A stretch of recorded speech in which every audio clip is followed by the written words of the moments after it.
What happens when one of Hollywood's most respected actors sits down for what should be a simple interview, but walks out in the middle of it? In just 38 seconds, one question would turn a routine appearance on The View into the most talked-about television moment of the year. Morgan Freeman, a name that commands respect, an Oscar winner, a voice that has narrated our lives, a man known for his dignity, his wisdom, and his calm demeanor. But on this day, on The View, something happened that no one saw coming. Something that would make this legendary actor do something he's never done before in his entire career. The View's studio was buzzing with anticipation. The producers were excited. Morgan Freeman doesn't do many talk shows anymore.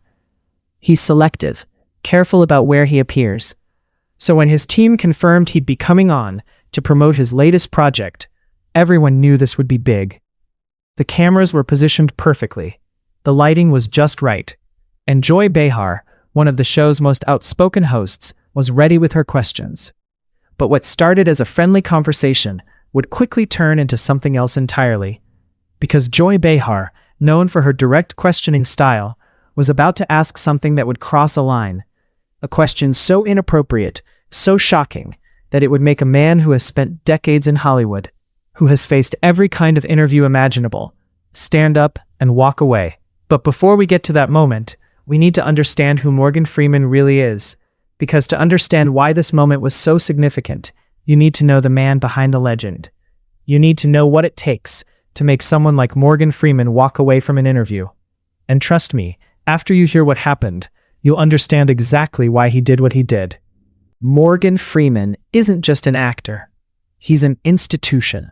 Born in Memphis, Tennessee, he fought his way through a career that spans over 5 decades. From his early days on stage to becoming one of the most recognizable voices in cinema, Freeman has built a reputation on professionalism, dignity, and excellence. He's the voice of God in Bruce Almighty. He's the wise mentor in countless films. He's won an Academy Award. He's been nominated for Oscars 5 times. He's a Kennedy Center honoree. He's received the Screen Actors Guild Life Achievement Award. This is a man who has earned every bit of respect he receives. Anyone who's watched Morgan Freeman in interviews knows his style. He's thoughtful. He takes his time to answer. He doesn't rush. He speaks with intention. He's patient with questions, even repetitive ones. He's known for his grace under pressure. Even when journalists ask him the same questions he's answered 100 times, he remains polite and engaged. In his entire career spanning hundreds of interviews, Freeman has never walked out, never lost his temper on camera, never shown anything but professionalism.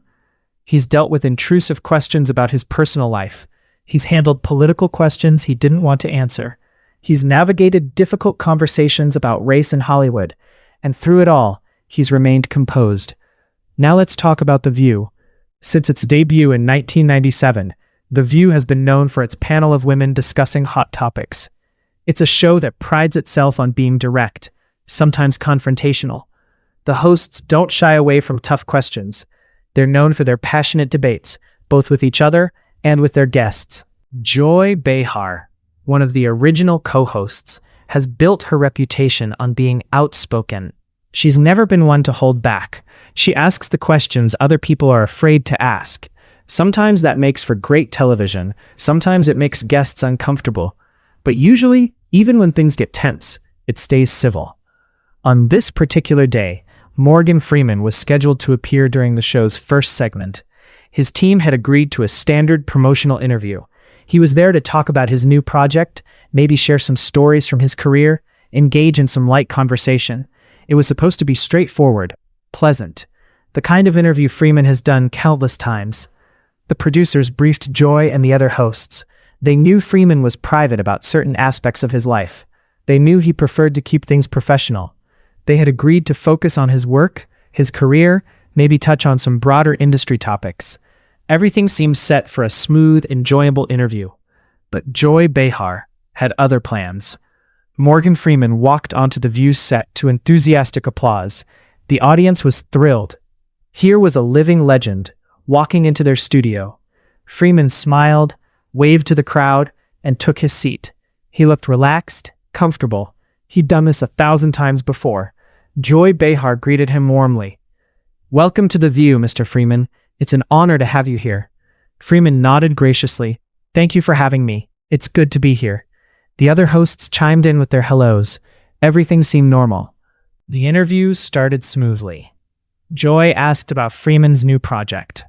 He spoke about it enthusiastically, explaining the story, what drew him to the role, working with the director. He was engaging, articulate, giving thoughtful answers. The audience was captivated. Then they moved on to discussing his career. Joy asked about some of his most iconic roles. Freeman shared stories from the sets of The Shawshank Redemption, Driving Miss Daisy, $1 Million Baby. He was in his element, comfortable, enjoying the conversation. The other hosts were nodding along, genuinely interested. But then something changed. You could see it in Joy's body language. She leaned forward slightly. Her expression shifted from friendly to something more calculated. She glanced down at her cards, then back up at Freeman. "So, Morgan," she said, her tone changing slightly, "I want to ask you about something a bit different." Freeman maintained his composure, but there was a subtle shift in his posture. He could sense something coming.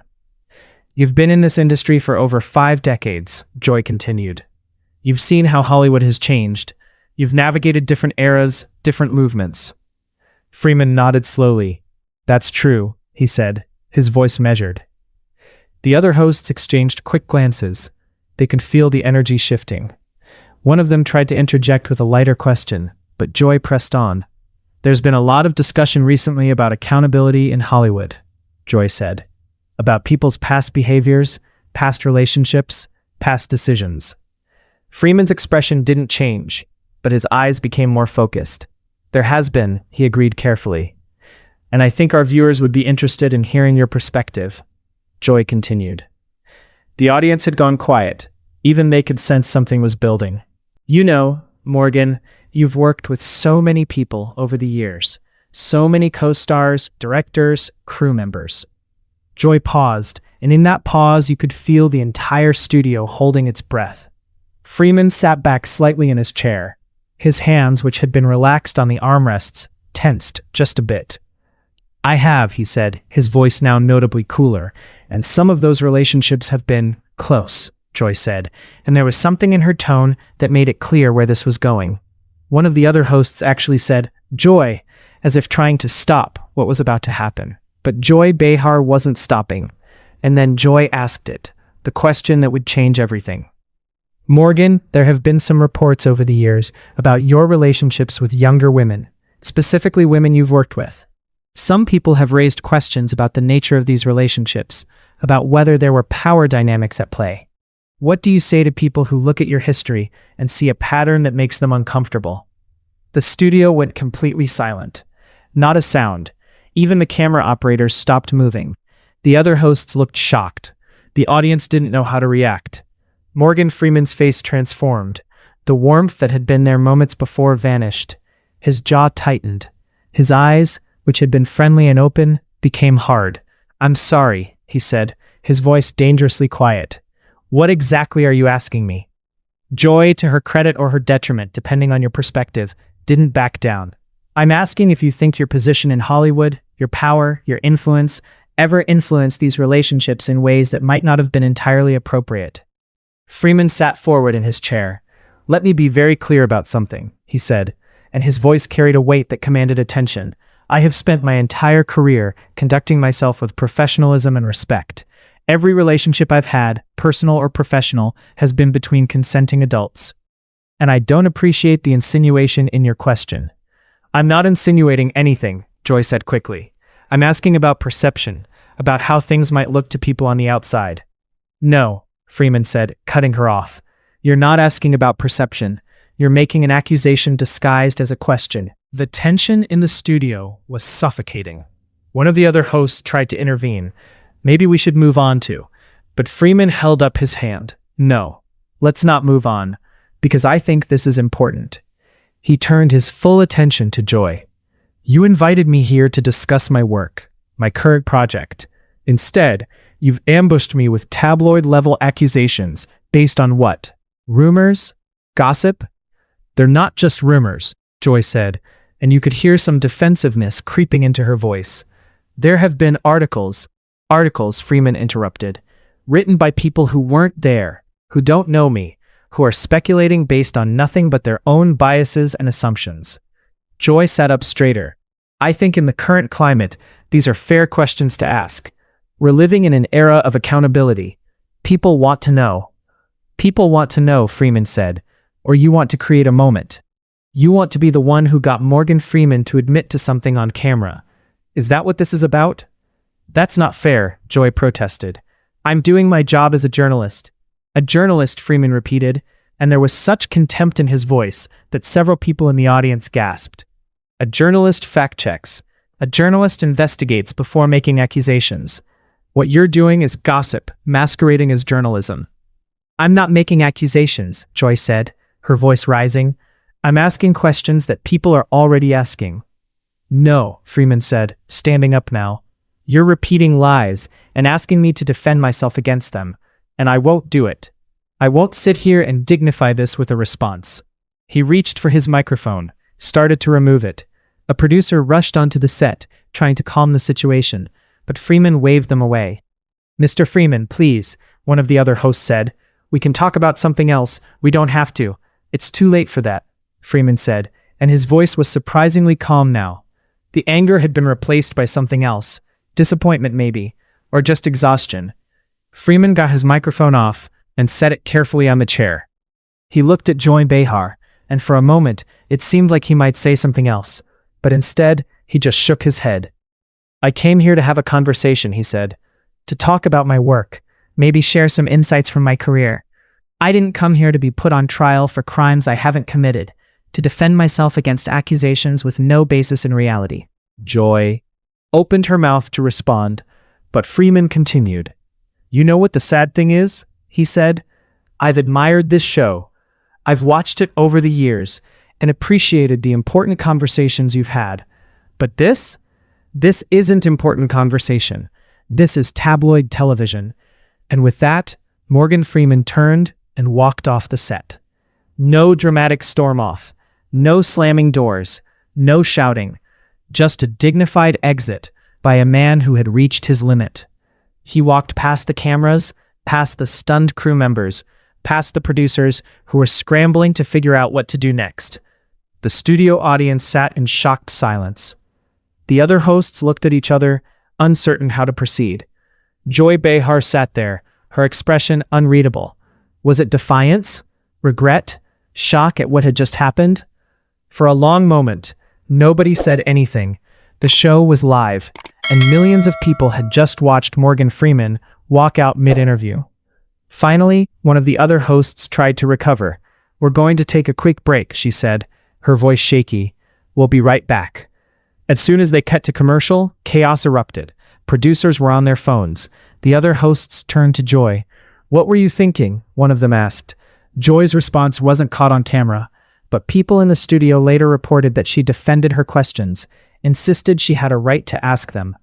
Meanwhile, Morgan Freeman was being escorted out of the building by his team. According to people who were there, he was calm, but clearly upset. I won't be disrespected like that, he reportedly said to his publicist. Not for anyone. His team immediately started doing damage control, but Freeman stopped them. I don't need damage control, he said. I didn't do anything wrong. She did. Within minutes, clips of the walkout were already circulating on social media. Twitter exploded. Hashtag Morgan Freeman started trending.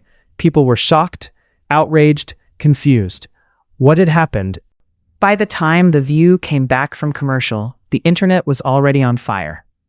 The hashtags Morgan Freeman, hashtag The View, and hashtag Joy Behar were all trending. Clips of the walkout were being shared thousands of times per minute. The reactions were swift and divided. Many people supported Freeman. He was right to walk out, one tweet read. That was completely inappropriate. Another said, Joy Behar crossed a major line. That wasn't journalism. That was a hit job. But others defended Joy. These are important questions to ask. Some argued, no one should be above scrutiny. Freeman walked out because he couldn't handle the truth. Another tweet claimed, Other celebrities started weighing in. Several of Freeman's co-stars over the years came to his defense. "I've worked with Morgan Freeman, and he's always been nothing but professional and respectful," one actor tweeted. Another said, "What happened on The View today was shameful. Morgan Freeman deserves better." Some journalists and media personalities supported Joy's line of questioning. "Tough questions are part of journalism," one wrote. "Freeman should have been prepared to answer them." But even among media professionals, many thought Joy had gone too far. The View had to address what happened. After the commercial break, the hosts discussed the walkout. Joy defended her questions, saying she was simply asking what people were thinking. The other hosts looked uncomfortable, offering tepid support, while clearly trying to distance themselves from the controversy. Later that day, ABC released a statement saying they respected both Morgan Freeman and The View's commitment to honest conversation. It was carefully worded to avoid taking sides, but the damage was done. That evening, Morgan Freeman's team released a statement. It was brief but powerful. Mr. Freeman came to The View to discuss his work. Instead, he was subjected to baseless insinuations about his character.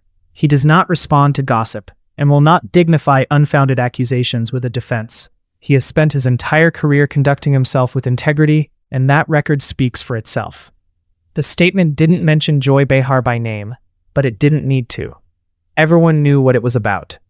So what do we take away from all this? What does it mean when someone like Morgan Freeman, a man known for his professionalism and grace, walks out of an interview? It means something was seriously wrong. It means a line was crossed. Whether you agree with Joy Behar's questions or not, the fact is that her approach led to one of the most respected actors in Hollywood walking off set. That doesn't happen by accident. This incident raises important questions about journalism, about accountability, about how we treat people in the public eye. Yes, public figures should be open to tough questions. Yes, journalism sometimes requires asking uncomfortable things. But there's a difference between tough journalism and ambush interviews. There's a difference between accountability and character assassination. And there's a difference between asking hard questions and making accusations disguised as questions. Morgan Freeman walked out of The View because he felt disrespected, because he felt that Joy Behar had crossed a line from journalism into something else. And based on the reaction from many people, including other journalists and media professionals, he wasn't wrong. This moment will be remembered. It will be studied in journalism classes as an example of how not to conduct an interview. It will be cited whenever people discuss the line between tough questions and inappropriate accusations. Morgan Freeman's walkout wasn't just about one bad interview, it was a statement. A statement that even the most patient, professional people have limits. A statement that respect matters, even in journalism. And a statement that some lines once crossed can't be uncrossed. What happened on The View that day was more than just a viral moment. It was a lesson about dignity, respect, and knowing when to walk away. Thanks for watching. Let us know in the comments what you think about this situation. And don't forget to subscribe for more content like this.